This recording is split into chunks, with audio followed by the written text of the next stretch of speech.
আল্লাহ রাব্বুল আলামিন আমাদেরকে হেফাজত করুন। মুসলিম ব্যক্তির জীবনের সবচেয়ে বড় ব্যর্থতা আরেকটা দিক হচ্ছে সে ব্যক্তি সুন্নতকে প্রাধান্য না দিয়ে বেদাতে জড়িত হয়, অথবা সে সুন্নত মানে কিন্তু সে বেদাতকে সুন্নত হিসেবে মনে করে। এটা বড় ব্যর্থতা একজন মুসলিমের জীবনে। যে আমল করছে কষ্ট করে সে আমল করছে, কষ্টার্জিত পয়সা সে খরচ করছে, কিন্তু বেদাতি কাজে সে এই খরচ করছে, এই আমল করছে, পরিশ্রম করছে, অথচ সে জানেই না এর ফলাফল একেবারে জিরো। আপনি সারা মাস চাকরি করছেন একটা অফিসে, মাস শেষে আপনি কি আশা করেন? বেতন পাওয়ার, মাইনে পাওয়ার আশা করেন। যদি মাইনেটা না পান তাহলে আপনার কেমন লাগবে বলেন তো? মনটা দুর্বল, কষ্ট লাগবে না? মনটা ছোট হয়ে যাবে না? আফসোস হবে না? ঠিক এইটা হচ্ছে ওই বিদআতি আমলের মতো। যে বিদআত করে সে সেটাকে খুব মন প্রাণ দিয়ে ইবাদত মনে করে পালন করে যাচ্ছে, সারা জীবন পালন করে যাচ্ছে, কিন্তু যেই দিন আমলনামা আপনার হাতে দেওয়া হবে দেখবেন যে ওখানে তো কিছুই নাই, জিরো। আপনি তখন আফসোস করবেন, আফসোস ছাড়া আর কিছু থাকবে না, মাথা চাপড়াবেন। এরকম অবস্থা হচ্ছে বেদাতের। নবী মুহাম্মদ সাল্লাল্লাহু আলাইহি ওয়াসাল্লাম তিনি প্রত্যেকটা ভাষণে এরকম যত দাস দিয়েছেন, যত হালাকা করেছেন, যত ওয়াজ নসিহত করতেন, প্রত্যেকটাতেই তিনি বিদআত থেকে সতর্ক করতেন উম্মতকে। ইয়াকুম ওয়া মুহদাসাতিল উমুর, সাবধান সাবধান দ্বীনের নামে নব আবিষ্কৃত বিষয়গুলো থেকে। ফাইন্না কুল্লা মুহদাসাতিন বিদআহ, কেননা দ্বীনের নামে নব আবিষ্কৃত প্রত্যেক বিষয় বিদআত। ওয়া কুল্লা বিদআতিন দালালাহ, আর প্রত্যেক বিদআতই ভ্রষ্টতা। ওয়া কুল্লা দালালাতিন ফিন্নার, আর প্রত্যেক ভ্রষ্টতার পরিণতি হচ্ছে জাহান্নাম। নাউযুবিল্লাহ। সম্মানিত দিনী ভাইরা, বেদাত কাকে বলে? বেদাত হচ্ছে দ্বীনের নামে, ধর্মের ভেতরে দ্বীনের নামে এমন কিছু করা যা শরীয়ত দ্বারা প্রমাণিত না। কোরআন এবং সুন্নাহে, ইসলামে যার কোনো ভিত্তি নাই, দলিল নাই, প্রমাণ নাই, এটাকে বেদাত বলা হয়। আপনি বিদআত কিভাবে চিনবেন?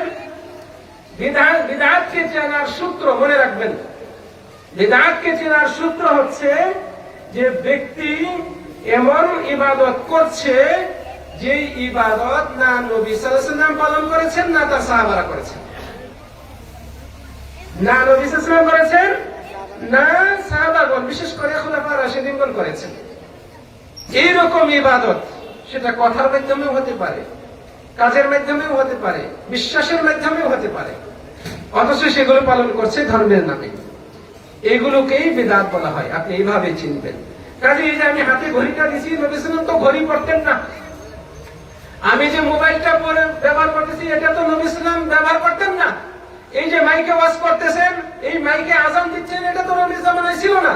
তাহলে এটাকে কেন বিদআত বলছেন না? না, এই মাইক ব্যবহার করতেছি, এটা ব্যবহার করলে বেশি সওয়াব হবে। কেউ বলছে এই কথা? মোবাইল ব্যবহার করলে বেশি সওয়াব হবে এই কথা বলছে কেউ? শুনছেন কারো কাছে? না, কারণ এটা তো দ্বীনের নামে আমরা করছি না, এটা দ্বীন প্রচারের সহায়ক হিসেবে আমরা ব্যবহার করছি। মোবাইলকে আমরা ভালো কাজে ব্যবহারের জন্য ব্যবহার করছি, কিন্তু এটাতে ব্যবহার করলে সওয়াব হবে, ঘড়ি ব্যবহার করলে সওয়াব হবে, মাইক ব্যবহার করলে সওয়াব হবে, মসজিদে টাইলস ব্যবহার করলে বেশি সওয়াব হবে, আর কার্পেট ব্যবহার করলে কম সওয়াব হবে। এটা তো আমরা কোনোদিন দাবি করি নাই, কোনো আলেম দাবি করে নাই। তাহলে এগুলো হলো আবিষ্কার, নতুন আবিষ্কার, কিন্তু দুনিয়াবি, এবং এগুলো ভালো কাজে ব্যবহারের সহযোগী হিসেবে। ফলে এগুলো বেদাত না। বেদাত হচ্ছে দ্বীনের ভেতরে দ্বীনের নামে কিছু চালু করা, যেটা থেকে ব্যক্তি সওয়াবের প্রত্যাশা করে, যেটা থেকে ব্যক্তি দাবি করে এটাতে ইবাদত হয়, দাবি করে এটা সুন্নাত। এইগুলো যেগুলোর সপক্ষে কোনো প্রমাণ নাই। নবী মুহাম্মদ সাল্লাল্লাহু আলাইহি ওয়াসাল্লাম বলেন, আলাইকুম বিসুন্নতি, তোমাদের উচিত আমার সুন্নতকে গ্রহণ করা, ওয়া সুন্নাতিল খুলাফায়ে রাশিদিন, এবং খুলাফায়ে রাশিদিনের সুন্নতকে গ্রহণ করা, আঁকড়ে ধরা, আব্দু আলাইহা বিন নওয়াজিজ। রাসূল সাল্লাল্লাহু আলাইহি ওয়াসাল্লাম বলেন, তোমরা তোমাদের মারির দাঁত দিয়ে আঁকড়ে ধরো আমার সুন্নাত, এবং খুলাফায়ে রাশিদিনের সুন্নাত। অতএব নবীর সুন্নাত এবং সাহাবীদের আমল এর বাইরে আপনি যা কিছু করতে যাবেন দলিলবিহীন, সেগুলো বিদআত, এগুলো আল্লাহর কাছে পৌঁছবে না, এগুলোর বিনিময়ে পাওয়া যায় না। এগুলো দুনিয়ার মানুষ ভালো মনে করে পালন করে, কিন্তু পরকালে আফসোসের কারণ হবে। এবার শুনুন আল্লাহ সুবহানাহু ওয়া তাআলা এই মর্মে কি বলছেন। আল্লাহ তাআলা বলেন, কুল হাল নুনাব্বিউকুম বিল আখসারিনা আ'মালা। হে নবী, আপনি বলে দিন, আমি কি তোমাদেরকে আমল করা সত্ত্বেও যারা সবচেয়ে বেশি ক্ষতিগ্রস্ত হবে তাদের সম্পর্কে সংবাদ দিব না? আল্লাহ তাআলা বলছেন, হে নবী, আপনি বলে দিন, অনেক আমল করা সত্ত্বেও যারা অনেক ক্ষতিগ্রস্ত, চরম ভাবে ক্ষতিগ্রস্ত, তাদের কথা কি সংবাদ দেব না? তারা কারা?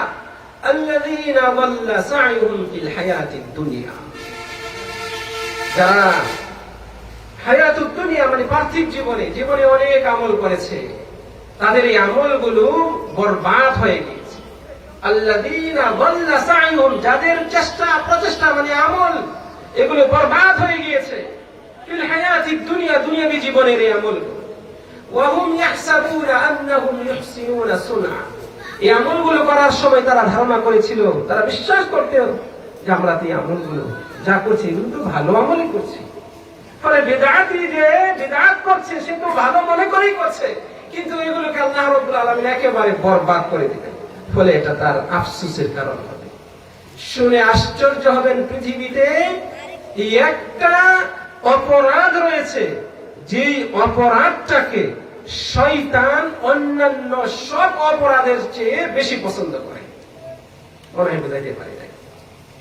চুরি, ডাকাতি, জেনা, ব্যভিচার, খুন খারাপি, এগুলো অপরাধ না? এগুলো বড় বড় অপরাধ না? এগুলো শয়তান পছন্দ করে, কিন্তু তার চেয়েও বেশি পছন্দ শয়তানের কাছে বেদাত। তার চেয়ে বেশি পছন্দ কোন অপরাধ? বেদাত। কেন? সুফিয়ান সাউরি রাহিমাহুল্লাহ বলছেন, আল বিদআতু আহাব্বু ইলা ইবলিস, ইবলিসের কাছে বেদাত সবচেয়ে বেশি পছন্দনীয় অন্যান্য মাসিয়া, অন্যান্য অপরাধ পাপের চেয়ে। কেননা একজন পাপী বান্দা ভিন্ন ভিন্ন বিভিন্ন অপরাধ যখন করে, সে মনে ভাবে, সে জানে যে এটা অপরাধ। যে সুদ খায় সে জানে এটা সুদ, এটা হারাম। যে চুরি করতেছে সে জানে এটা অন্যায়। যে ব্যভিচার করে সে জানে যে বিবাহ বহির্ভূত এই সম্পর্ক একেবারে হারাম, জঘন্য। এই জন্য তো গোপনে করে। ফলে তার ভেতরে এক সময় অপরাধ বোধ জাগে, আল্লাহর কাছে তওবা করে, আস্তাগফিরুল্লাহ, আস্তাগফিরুল্লাহ, আল্লাহ মাফ করে দাও, সে তওবা করে। কিন্তু যে বিদআত করতেছে সে কি তওবা করে? কেন করে না বলেন তো? সে তো ইবাদত মনে করে, ভালো মনে করেই করছে, সে এটা থেকে তওবা করবে কেন? শয়তান কত বড় শয়তান চিন্তা করে দেখেছেন? এই জন্যই শয়তানের বড় অস্ত্র হচ্ছে মুমিনকে বিভ্রান্ত করা, বিচ্যুত করা, পথভ্রষ্ট করা, যে সে তার আমলগুলোকে, শরীয়ত বহির্ভূত আমলগুলোকে সাজিয়ে গুছিয়ে আপনার সামনে তুলে ধরে, আপনি সেটাকে ভালো মনে করে পালন করেন, অথচ এর সম্পর্কে কোনো প্রমাণ নেই। তাই তো নবী মুহাম্মদ সাল্লাল্লাহু আলাইহি ওয়াসাল্লাম বলছেন, মান আমিলা আমালান লাইসা আলাইহি আমরুনা ফাহুয়া রাদ, যে এমন আমল করলো যে আমলের সপক্ষে আমাদের নির্দেশনা নেই, কোরআনে নেই, সুন্নাহে নেই, ফাহুয়া রাদ্দুন, সেই আমল পরিত্যাজ্য, আল্লাহর কাছে পৌঁছবেই না। কারণ সেই আমল তো বরবাদ হয়ে যাবে, যা ওই আয়াতে আল্লাহ তাআলা উল্লেখ করেছেন। রাসূল সাল্লাল্লাহু আলাইহি ওয়াসাল্লাম আরো বলছেন, মান আহদাথা ফি আমরিনা হাযা মা লাইসা মিনহু ফাহুয়া রাদ্দুন, যে ব্যক্তি আমাদের এই দিনে, আমাদের এই ধর্মে নতুন কিছু আমল চালু করলো যা এই দুনিয়ার অন্তর্ভুক্ত নয়, ফাহুয়া রাদ্দুন, সেই আমল পরিত্যাজ্য। প্রিয় দিনী ভাইয়া, বিদআত করা এত মারাত্মক অপরাধ, এত মারাত্মক অপরাধ যে এইটার কারণে ব্যক্তির ঈমান আমল ধীরে ধীরে নষ্ট হয়ে যায়, ধ্বংস হয়ে যায়, বিফল হয়ে যায়। কোন কোন বর্ণনায় এসছে, বলা হয়েছে যে বিদআত ব্যক্তির আমলকে ওইভাবে ধ্বংস করে দেয়, আগুন যেভাবে কাঠকে পুড়িয়ে নিঃশেষ করে দেয়, অতএব আমরা সতর্ক হই। বেদাত করার ফলে আপনি যেন এটাই প্রমাণ করছেন আপনার দ্বীন ইসলাম এখনো পরিপূর্ণ হয় নাই। নাউযুবিল্লাহ। বেদাত যে করে সতর্ক করা সত্ত্বেও সে যেন এটাই দাবি করছে যে ইসলাম পরিপূর্ণ না, অপূর্ণ, এখানে আরো কিছু লাগবে। নবী সাল্লাল্লাহু আলাইহি ওয়াসাল্লাম যেন আমানতের খেয়ানত করেছেন। নাউযুবিল্লাহ। কেন? কারণ আল্লাহ তাআলা তো সেই বিদায় হজ্জের দিন তিনি ঘোষণাই দিয়ে দিয়েছেন, আল ইয়াউমা আকমালতু লাকুম দীনাকুম ওয়া আতমামতু আলাইকুম নি'মাতি ওয়া রাদিতু লাকুমুল ইসলাম দীনা। আজকের দিনে আমি তোমাদের জন্য তোমাদের ধর্মকে, দ্বীনকে একদম পরিপূর্ণ করে দিলাম। আল্লাহ তাআলা বলছেন পরিপূর্ণ করে দিলাম।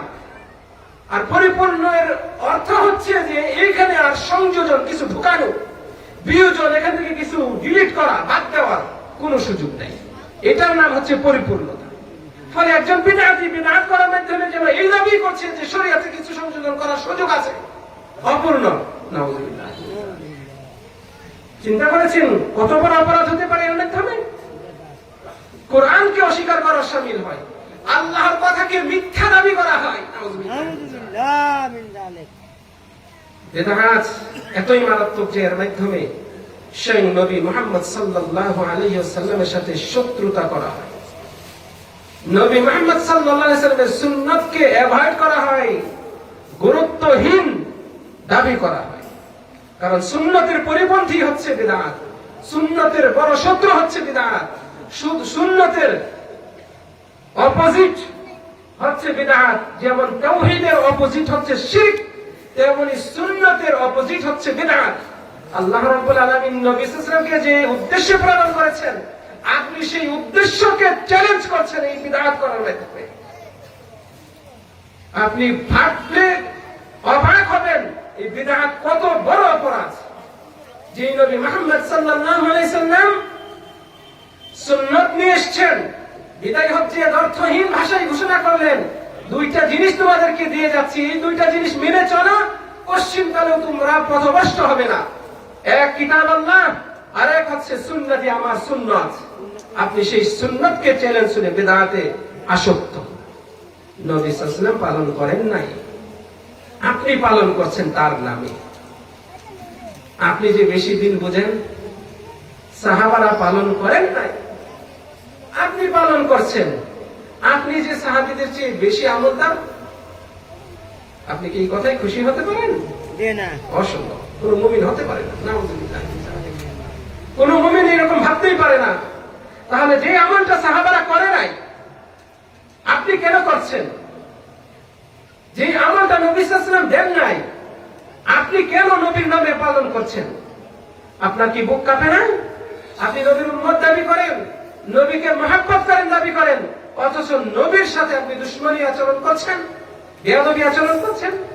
রাসূল সাল্লাল্লাহু আলাইহি ওয়াসাল্লাম যারা সুন্নতের পাবন্দী, শুধু তাদের জন্য জান্নাতের সুসংবাদ দিয়েছেন। বলেন, কুল্লু উম্মতি ইয়াদখুলুনাল জান্নাহ ইল্লা মান আবা। আবা ব্যতীত সব উম্মতের সবাই জান্নাতে যাবে। বলা হলো, মান আবা ইয়া রাসূলুল্লাহ, কারা আবা? অস্বীকারী। ক্বালা মান আতাআনি দাখালাল জান্নাহ।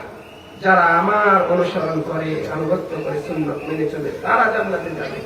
ওয়া মান আসানি, আর যারা আমার অবাধ্য হয়, আমার সুন্নাত মানে না, ফাকাদ আবা, এরাই হচ্ছে আবা, অস্বীকারী, তাদের জন্য জান্নাত নাই। নাউযুবিল্লাহ। নাউযুবিল্লাহি মিন যালিক। প্রিয় দিনী ভাইয়েরা, আমার আলোচনার সময় শেষ। আমি আপনাদের কাছে সর্বশেষ যে আহ্বানটি জানাবো, আমরা অবশ্যই শিরক এবং বিদআত মুক্ত জীবনযাপন করার চেষ্টা করি। এই দুইটার ব্যতীত আপনার আমার সফলতা নাই। আমাদের যে রিয়েল ফিউচার লাইফ, আসল ভবিষ্যৎ জীবন, অনন্ত জীবন, যেখান থেকে ফিরে আসার কোনো সুযোগ নেই। আপনার ধন সম্পদ আপনাকে বাঁচাতে পারবে না, আপনার প্রতিপত্তির ক্ষমতা আপনাকে রেহাই রক্ষা করতে পারবে না, আপনার দাপট, আপনার লোকবল আপনাকে বাঁচাতে পারবে না, আপনার সামাজিক মর্যাদা, আপনার স্ট্যাটাস, আপনার ক্ষমতা আপনাকে কোনোভাবেই রক্ষা করতে পারবে না। যে জীবন সেই জীবনের চূড়ান্ত সফলতা আল্লাহ রাব্বুল আলামিন যে দিয়েছেন এইটা নয়, এটা শিরক মুক্ত জীবনে। এবং নবী মুহাম্মদ সাল্লাল্লাহু আলাইহি ওয়াসাল্লামের ভাষণ থেকে যা বুঝি, বিদআত মুক্ত জীবনে। শিরক এবং বিদআত মুক্ত জীবন যদি না যাপন করতে পারেন, আপনার রেহাই নেই, চূড়ান্ত জীবনে সফলতা নেই। অতএব আপনি যদি সেই সফলতা পেতে চান, আপনাকে অবশ্যই এই দুইটা বিষয়কে সর্বোচ্চ গুরুত্ব দিয়ে বর্জন করে চলতে হবে। আল্লাহ তাআলা আমাদেরকে তৌফিক দান করুন। শুনে আশ্চর্য হবেন, আমাদের নবী মুহাম্মদ সাল্লাল্লাহু আলাইহি ওয়াসাল্লাম বলেন, কুল্লু বিদআতিন দালালাহ। বোঝার চেষ্টা করবেন, আমরা তো এখানে কিসসা কাহিনী বলি নাই। কিসসা কাহিনী বলছি না, কোনো কিসসা বলি নাই। হাদিসের কিসসাও আছে, দুইটা কিসসা বলি, একটা শিরক সম্পর্কে আর একটা বিদআত সম্পর্কে। এটা বলে তারপরে এই যে এখন যে কথাটা বলতে চাইছিলাম শেষ করে দিব। শিরক এত ভয়াবহতম অপরাধ। একটা হাদিসে বলেছিলাম যে রাসূল সাল্লাল্লাহু আলাইহি ওয়াসাল্লাম বলেন, লা শিরকু আখফা মিন দাবিবিন নামল। শিরক পিঁপড়ার পায়ে হেঁটে যাওয়ার সূক্ষ্ম শব্দের চেয়েও সূক্ষ্ম, এত সূক্ষ্ম। রাসূল সাল্লাল্লাহু আলাইহি ওয়াসাল্লাম বলেন একটা হাদিসের ঘটনা, দাখালাল জান্নাতা রাজুলুন ফি যুবাবিন ওয়া দাখালান নারা রাজুলুন ফি যুবাবিন। একটা মাছির কারণে এক ব্যক্তি জান্নাতে গেল, সেই একটা মাছির কারণে আরেক ব্যক্তি জাহান্নামে গেল। সাহাবারা অবাক হলেন, বললেন কিভাবে হে আল্লাহর রাসূল সাল্লাল্লাহু আলাইহি ওয়াসাল্লাম। তখন রাসূল সাল্লাল্লাহু আলাইহি ওয়াসাল্লাম এবার কাহিনী বলছেন যে দুইজন ব্যক্তি, বন্ধু মানুষ, দুইজন মানুষ একসাথে যাচ্ছিল রাস্তা দিয়ে। একটা এলাকা ছিল, ওই এলাকায় মূর্তি ছিল, মাজার ছিল। ওইখান দিয়ে ওই মাজার অতিক্রম করে ওই রাস্তা দিয়ে যারাই যেত, তাদেরকে অবশ্যই মাজারের উদ্দেশ্যে কিছু মান্যত করে যেতে হতো। আমি মাজার শব্দটা ব্যবহার করছি, হাদিসে সনাম আছে, মূর্তির কথা আছে, মূর্তির কথা আছে, যে এই মূর্তির যে উদ্দেশ্যে কিছু উৎসর্গ করে তারপরে তাদেরকে ওই জায়গা ত্যাগ করে যেতে হতো, না যেতে দিত না। এই দুইজন যখন কাছাকাছি হলো, সেই মূর্তির রক্ষণাবেক্ষণে, ওই মাজারের রক্ষণাবেক্ষণে যারা ছিল, তারা বলছে, এদের দুইজনকে আটকালো। আটকে একজনকে বললো কদ্দিম, দুইজনকে বললো কদ্দিমা, তোমরা দুজনে কিছু উৎসর্গ করো, কিছু দিয়ে যাও। তারা বললো আমাদের কাছে তো কিছু নাই দেওয়ার মতো, কি দিয়ে যাও? তখন তারা বললো কদ্দিম ওয়ালাউ যুবাবান, একটা মাছি মেরে হলেও এই মূর্তির সম্মানে উৎসর্গ করে দিয়ে যেতে হবে। তখন একজন একটা মাছি ধরে মেরে ওই মাজারে বা ওই মূর্তি যেখানে আছে সেখানে দিয়ে চলে গেল, তার রাস্তা ছেড়ে দিল তারা। রাসূল সাল্লাল্লাহু আলাইহি ওয়াসাল্লাম বলেন, ফাদাখালান নার, এই লোকটা জাহান্নামে চলে গেল। আরেক ব্যক্তি তাকে বলল যে এখন তুমিও কদ্দিম, তুমিও কিছু না কিছু দিয়ে যাও। তখন এই ব্যক্তি বলছেন, মা আনা উকদ্দিমু শাইআন লিগাইরিল্লাহ, আমি আল্লাহ ছাড়া অন্য কারোর জন্য কিছু উৎসর্গ করতে পারি না, আমি করবই না। আমি গায়রুল্লাহর নামে, এই মূর্তি, এই মৃত ব্যক্তির নামে আমি কেন উৎসর্গ করবো? সে কি করতে পারে, কি উপকার করতে পারে, কি ক্ষতি করতে পারে? এই ব্যক্তি ইমানের বলে বলিয়ান ছিল, তাওহীদের শক্তিতে শক্তিমান ছিল। সে বলল অর্থহীন ভাষায়, ডর ভয় না রেখে, কেবল আল্লাহর প্রতি বিশ্বাস এবং তার প্রতি ভয় আশা রেখে বলল, এই জবাব দিল। তারাও রাসূলুল্লাহ ছাড়বে না, তাদের যেহেতু প্রতিপত্তি এবং সেখানে তাদের লোকবল এবং ক্ষমতা রয়েছে, ফলে শেষে তারা তাকে আক্রমণ করে অবশেষে হত্যা করে ফেলে। রাসূল সাল্লাল্লাহু আলাইহি ওয়াসাল্লাম বললেন, ফাদাখালাল জান্নাহ, এই লোকটা জান্নাতে গেল। সুবহানাল্লাহ। একটা মাছি দেওয়ার কারণে জাহান্নাম, না দেওয়ার কারণে হয়ে গেল জান্নাত। মাছি। আর আপনি কি করেন? 1000 টাকা চাঁদা দিয়ে দেন। আমরা কি করি? পালের গরুটা আগে থেকেই মান্যত মেনে রাখি, নিয়ে যাব। আমরা ব্যবসায়ীরা কি করে? কতজন হতে পারে? 1000 লোক হতে পারে, যাও আমি 500 লোকের খাবারের ব্যবস্থা করে দিই, আমি চাউল দিব, আমি অমুক দিব, এটা দিব, এইভাবে আপনি মান্নাত মেনে ফেলেন অমুক অমুক, মানে শিরকের রাত দেখানোর জন্য। আল্লাহ তাআলা আমাদেরকে হেফাজত করুন। প্রিয় দিনী ভাইয়েরা, এবার বিদআত সম্পর্কে একটা ঘটনা শোনাই। বিদআত যে কত ভয়াবহ, বেদাতিরা যে কত আফসোসে পড়বে কিয়ামতের দিনে। আমরা হাউজে কাউসার নাম শুনছি না? জি। হাউজে কাউসার, জি। মদিনা মুনাওয়ারায় আল্লাহর রহমতে দীর্ঘদিন ছিলাম, মসজিদে নববীর খেদমত করেছি, রওজা শরীফ, রিয়াজুল জান্নাহ, যারা হজ করেছেন, মদিনা জিয়ারত করেছেন, তারা অনেকেই গিয়েছেন। এই রিয়াজুল জান্নাহ, এইটার যে সামনে যেখানে রাসূল সাল্লাল্লাহু আলাইহি ওয়াসাল্লাম নামাজ পড়াতেন, এটাকে বলা হয় মিহরাব। আর যেই জায়গায় খুতবা দিতেন, এইটাকে বলা হয় মিম্বার।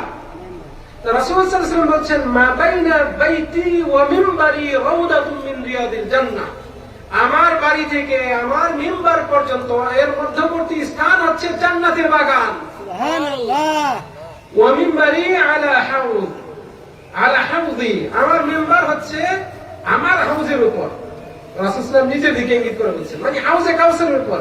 কারণ রাসূল সাল্লাল্লাহু আলাইহি ওয়াসাল্লাম কাল কিয়ামতের দিন কি করবেন? নিজ হাতে হাউজে কাউসার থেকে কি করবেন? উম্মতকে পান করাবেন। এই সম্মান তো অন্য কাউরে দেন নাই। ফলে আমার হাউজের উপরে রয়েছে এই মিম্বার, তো সেই হাউজে কাউসারের পানি পান করাবেন রাসূল সাল্লাল্লাহু আলাইহি ওয়াসাল্লাম নিজ উম্মতকে, নিজ হাতে। সেই হাউজে কাউসারের বর্ণনা কি চমকপ্রদ ভাবে এসেছে। যে পেয়ালা দিয়ে পান করানো হবে, সেই পেয়ালা, গ্লাস, এটার বর্ণনা কি চমকপ্রদ ভাবে এসেছে, শুনে আশ্চর্য হবেন। প্রিয় দিনী ভাইয়েরা, সেই দিন হাউজে কাউসারের পানি পান করার সৌভাগ্য যারা লাভ করবে, তারাই প্রকৃত পক্ষে সৌভাগ্যবান। সকল উম্মতের মধ্য থেকে কেবল নবী মুহাম্মদ সাল্লাল্লাহু আলাইহি ওয়াসাল্লাম নিজ উম্মতকে নিজ হাতে পানি পান করাবেন, ডেকে ডেকে বলবেন, সম্মানের সাথে, মহব্বতের সাথে, আন্তরিকতার সাথে।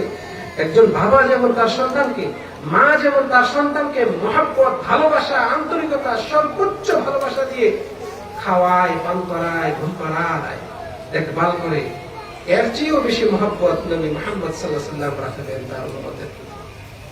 এতটা মহব্বত, আন্তরিকতা। রাসূল সাল্লাল্লাহু আলাইহি ওয়াসাল্লাম সম্মান ও মহব্বতের সাথে তাদেরকে ডাকবেন, আসো আসো, পান করাবেন। তিনি কিভাবে চিনবেন উম্মতকে? কিভাবে চিনবেন? সেই দিন তো সব মানুষ উপস্থিত হবে, দুনিয়ার শুরু থেকে এই শেষ পর্যন্ত সব মানুষ উপস্থিত হবে, শুধু নিজ উম্মতকে পান করাবেন। কিভাবে চিনবেন? কে বলতে পারবেন? যারা নামাজি তাদের কপাল চমকাবে, তাদের হাত চমকাবে, পা চমকাবে। কারণ কি? কারণ তারা ওযু করতে হবে। নামাজ পড়লে কি করতে হয়? ওযুর অঙ্গ প্রত্যঙ্গ গুলো চমকাতে থাকবে। এটা অন্য উম্মতের জন্য না, শুধু শেষ উম্মতের জন্য। সুবহানাল্লাহ। তিনি তো দেখবেন এটা আমার উম্মত, এই আসো আসো, রাখবেন, পান করাবেন। পান করাচ্ছেন এক শ্রেণীর, এরকম উম্মতের এক শ্রেণীর মানুষকে আলাদা সাইড করে নেওয়া হচ্ছে, ওরা আসতে চায়, আসতে দেওয়া হয় না।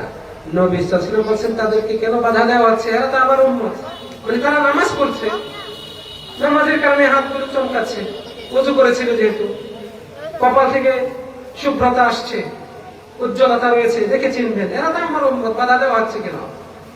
তখন আল্লাহ তাআলা বলবেন, হে মুহাম্মদ, ইন্নাকা লা তাদরি মা আহদাসু বা'দাক। হে মুহাম্মদ, তুমি জানো না তোমার পরে এরা তোমার দিনে কত বিদআত করে এসেছে, দিনের নামে কত নতুন আমল তৈরি করেছিল, আপনি জানেন না। এই কথা শোনার সাথে সাথে রাসূল সাল্লাল্লাহু আলাইহি ওয়াসাল্লাম রাগান্বিত হয়ে যাবেন। যেই রাসূল সাল্লাল্লাহু আলাইহি ওয়াসাল্লাম একটু আগে মহব্বতের সাথে, ভালোবাসার সাথে, আন্তরিকতার সাথে সম্মান দেখিয়ে ডাকছিলেন পানি পান করানোর জন্য, এই কথা শোনার সাথে সাথে তিনি বলবেন, সুহকান সুহকান লিমান বাদদালা দীনি, আমার দ্বীনকে যারা পরিবর্তন করেছো, দূর হও এখান থেকে, দূর হও, তাড়িয়ে দিবেন। চিন্তা করে দেখুন, সেই দিনকে আফসোস হবে না এই লোকদের? হবে। এইটা কারা? কেবল বেদাতীরা। তাদের বেদাত, আলেম ওলামারা আপনাকে সতর্ক করছে, এটা বেদাত। আমি কি বেদাত বলছি না, আলেম ওলামারা সতর্ক করেছে। অতএব আপনি সতর্ক হন, আপনি বিদআতকে পরিহার করুন। আপনি যদি নাজাত পেতে চান, কিয়ামতের দিন হাশরের ময়দানে আপনি অবশ্যই শিরক এবং বেদআত মুক্ত জীবন যাপন করেন, তারপর আল্লাহর সাথে সাক্ষাৎ করুন, তবে আপনার জন্য নাজাত রয়েছে, নচেত আর নাজাতের আশা করা যায় না। সম্মানিত দিনী ভাইয়েরা, বলছিলাম যে এরপরে আমি সর্বশেষ যে কথাটি বলতে চেয়েছিলাম তা উল্লেখ করব। প্রিয় দিনী ভাইয়েরা, আমাদের সমাজে কিছু শ্রেণীর মানুষ দাবি করে যে বেদআত দুই রকমের, বেদআতে হাসানা, বেদআতে সাইয়্যিআ, ভালো বেদআত আর মন্দ বেদআত। আর রাসূল সাল্লাল্লাহু আলাইহি ওয়াসাল্লাম বলেছেন ওয়া কুল্লু বিদআতিন দালালাহ, সব রকমের বেদআতই পথভ্রষ্টতা। আর আমাদের সমাজের কিছু মানুষ বলছে বেদআতের মধ্যে কিছু রয়েছে বেদআতে হাসানা। সম্মানিত দিনী ভাইরা, প্রকৃতপক্ষে বেদআতে হাসানা বলতে শরীয়তে এর কোনো স্থান নেই। ইমাম মালিক, ইমাম দারুল হিজরা, ইমাম মালিক রাহিমাহুল্লাহ তিনি বলেন মান ইবতাদা ফিল ইসলাম বিদআতান ওয়া ইয়ারাহা হাসানাতান, যে ব্যক্তি ইসলামে কোনো বিদআত করলো এবং সে মনে করে সেই বেদআতটা বেদআতে হাসানা, ভালো বেদআত, দিনের নামে এগুলো করা যায়, ফাকাদ জাআমা আন্না মুহাম্মাদান ক্বাদ খানা ফির রিসালা, সে যেন এই দাবি করলো যে মুহাম্মদ সাল্লাল্লাহু আলাইহি ওয়াসাল্লাম রিসালাত পৌঁছানোর ক্ষেত্রে খেয়ানত করে গিয়েছেন। নাউযুবিল্লাহ। কেন? কারণ আল্লাহ তাআলা বলেন লিআন্নাল্লাহ ক্বাল, কারণ আল্লাহ তাআলা বলেছেন আল ইয়াউমা আকমালতু লাকুম দীনাকুম ওয়া আতমামতু আলাইকুম নি'মাতি, আজকের দিনে তোমাদের জন্য তোমাদের দ্বীনকে আমি পরিপূর্ণ করে দিলাম। আল্লাহ বলেন দ্বীনকে পরিপূর্ণ করে দিলাম। নবী মুহাম্মদ সাল্লাল্লাহু আলাইহি ওয়াসাল্লামের উপর দায়িত্ব ছিল এই দ্বীনকে পৌঁছে দেওয়া। আর আপনি বেদআতে হাসানা দাবি করে প্রকারান্তরে এই দাবি করছেন যে দ্বীনের ভেতরে কিছু কমতি রয়েছে, কিছু সংযোজন করা প্রয়োজন। কাজে আপনি বেদআতে হাসানা দাবি করে নতুন আমল তৈরি করছেন, ফলে আপনি এই দাবি করছেন যে নবী মুহাম্মদ সাল্লাল্লাহু আলাইহি ওয়াসাল্লাম শরীয়তের পুরোটা পৌঁছে দেন নাই, কিছু আমল বাকি রয়েছে যেটা আপনি বুঝতে পারছেন, অথবা আপনার ওই আলেম যে আপনাকে বেদআতে হাসানার নামে বেদআত করতে উদ্বুদ্ধ করছে। নাউযুবিল্লাহ। কতই প্রিয় দিনী ভাই, আমরা সতর্ক হই, বেদআত সব রকমের বেদআত এবং সেটা ভ্রষ্টতা।